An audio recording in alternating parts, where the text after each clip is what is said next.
It was more the psychological drama meets the brutal world of acting. And when the police raided his house, they found out the DVDs with image of underage girls. It should be the worst crime ever manga creator has done.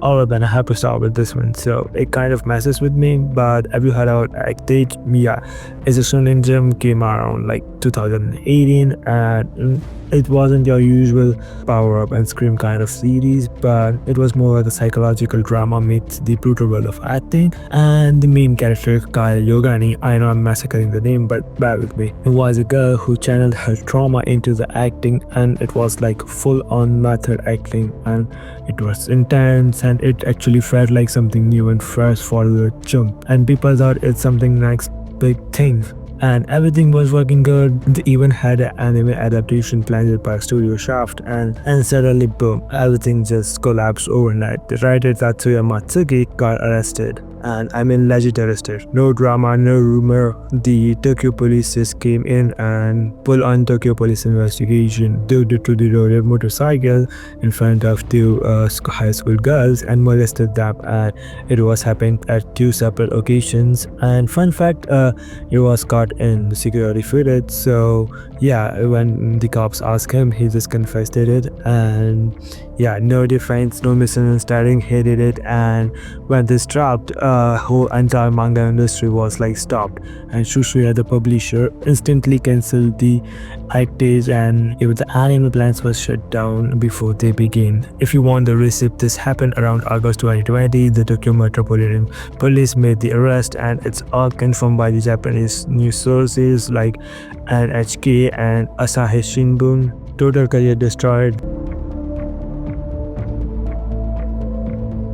So you know Rurouni Kenshin, right? Yeah, everybody does it. It's one of those mangas who even people who haven't read it is heard about it, and it released around mid-90s, and the story of Hayamura Kenshin, a former assassin trying to live peacefully in Meiji era, and something like Thorfinn in Vinland. Yeah, it's a full-on deep story with emotional growth, and for many people including me, it was like a getaway from for the historical mangas. But here's the ugly part. So in 2017, Watsuki, the guy who actually wrote the tale about redemption, was caught possessing child pornography and actual real illegal material, and when the police raided his house, they found out the DVDs with image of underage girls. And the fun fact is, he admitted it owning them, and it wasn't a fight to the court, but he was fined around 200k yens, and it is like 1,800 USDs. And yeah, he just came back, and they started the manga with Hokkaido art, and lots of fun were furious. Like, imagine trying to separate the artist from the art, and literally caught it some of the worst imaginable thing. And for some of the fans who supported it, I get it, it's a nostalgia, but you can look up the Asahi arc Shinbun. It's real report. Alright, so the next one isn't the mainstream yet, but it's pretty hard, and it has the niche circles. So the Torajiro Kishi, he's the guy behind the Yuri manga called as Manga. And if you haven't read it, let me explain it. It's another fetish piece, but not like that what you think. So it tells about the relationship between two women, June and Nin, and it explores the intimacy between the way it generally looks like a real emotion, that it was slow, sensual, sexual, honest. The art was so loose, warm, and the pacing was so good it felt like real life, and people loved it for that. And suddenly Kishi's name just got vanished from the scene. And why? Because dude just got arrested possessing illegal drugs. And I know for other countries it's like not a career ending, but for Japan it's like a single packet would be a career destroyer. Publisher won't touch you, stores remove your books and mangas, and you became a radioactive thing in industry. And after this arrest, everything he did was basically like ghosted, and no statement, no apologies, just silence. And he was one of the cautionary tales, talented, edgy in the good way, but on his misstep and it's game over. And you can find his detail like it is buried in the Tokyo Police public records, and if you really dig it, it didn't blow up as loudly as other scandals by the Mangakas, but yeah, this one happened, and of course the fallout was immediate. Moving forward to okay, so this one is not a mangaka, but I have to mention it because it's too wild. So Kenji Yamamoto, the man who gave the sound of Dragon Ball Kai and basically all the Dragon Ball video games or Dragon Ball Z video games, he composed the track games for Budokai Tenkaichi 2, Burst Limit, and they went hard. Like, you remember the electric guitars, and it was intense and Borderland cinematics. It turned out to be copied. Yeah, not inspired, straight up ripped. So like you ask from Halo, Avatar, Terminator, Metal Gear Solid, yeah, from everywhere. So fans started noticing it, and the Kai soundtrack was too familiar, and side-by-side comparison was popping on the YouTube, and eventually Tony Animation couldn't ignore it anymore, so they confirmed the plagiarism and pulled out every track he composed, re-released the DBZ Kai and replaced them, just crumbled him from the history, and he's just like a filler character now. He wasn't arrested, but his reputation was roasted. One of the most surreal betrayed, because we all loved his music, only to find out that it was basically a mixtape of Western blockbusters. Okay, so this one really bothers me. I used to love Psychic Detective Yakamo. It's a mystery series about the college student who has powers to see the spirit and solves the supernatural crimes, and that's so the anime adaptation was around 2010. It's really a super underrated anime, had a chill, had a vibe, and it's smart storytelling, and is a good in pacing. So yeah.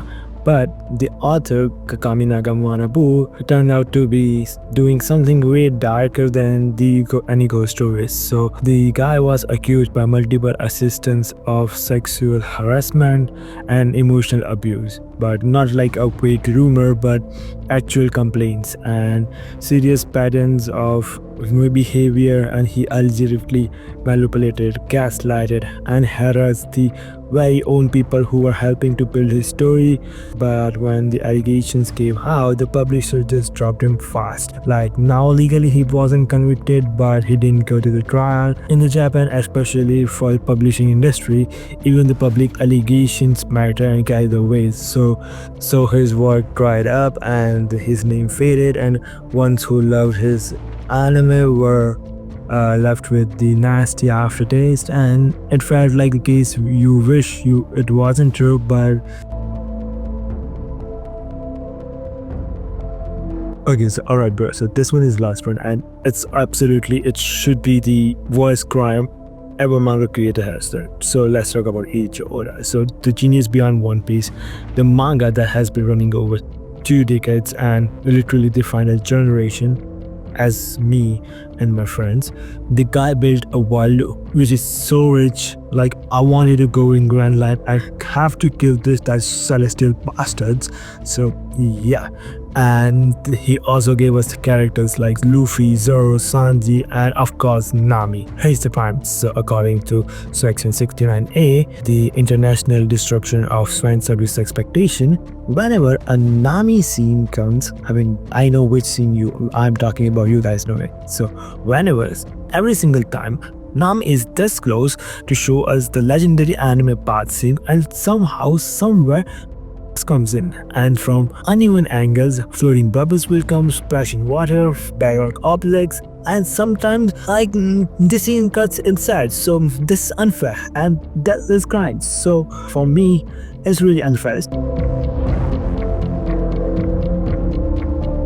Okay, so it's August 11th, and I just found out that Kiba Walker, who is the English voice actor of Subuki in Windbreaker, just got as taking advantage of underage kids and manipulating them. Yeah, it was all documented and got the proof from Discord, Twitter, WhatsApp. So I guess he will be got soon. And now I know this little bit fucked up, and I feel like anime community should be clean, and take care guys, and don't trust anyone except yourself and your parents. So yeah, be safe. That's all I wanted to say. So yeah, that's all for today. And if you like the video, I guess just like the video and subscribe or share it. And yeah, let's see what I can do next.